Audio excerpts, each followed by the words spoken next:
бүрээд ёсоор босцсон өөр ясны бөө зул алсаагаа суухад бол одоо буруу зүрх гэж байх.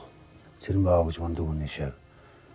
Тэр хүн маань одоо энэ албагийн талаар юу танд юу гэж ярьдаг бай. За энэ талаар нэг тийм дурсах зүйл байл сайхан дурсаач яг хүмүүст яг зөв тань мэдхүү талаас нь. Гашуул яг халах бөөнөрийг бол ер нь нэлээд онгоцох устай үгээр бариулж гаргаж байхад би өөрч байж лээсэн л да. Тий. Яг одоо халах үндэсний одоо шавнар хүмүүл ер нь очог байсан та. Тийм баг. Тэр үед тий. Тий яг тэр ч одоо 2000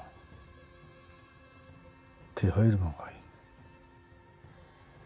бүрээд бүүнээр одоо яг бүрээдүүд дээр босч гин үү гэхээр бас жоох ушир дутагдaltaй байгаа даа байхгүй юу. Тэр нөгөө Батгийнх нөгөө бүрээ тахлын одоо хэдэн жил бөөсөн хүн тэдэн дахир тавина гэсэн юм байх уу юу?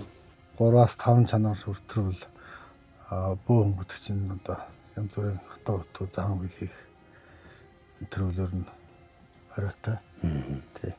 Ер нь одоо шинэ бөө шууд авгалтаа авах хэрэгтэй байд юм уу? Эсвэл бас нэг зиндаа байна уу? Тэр болгон одоо нэг авгалтаа яагаад байхгүй.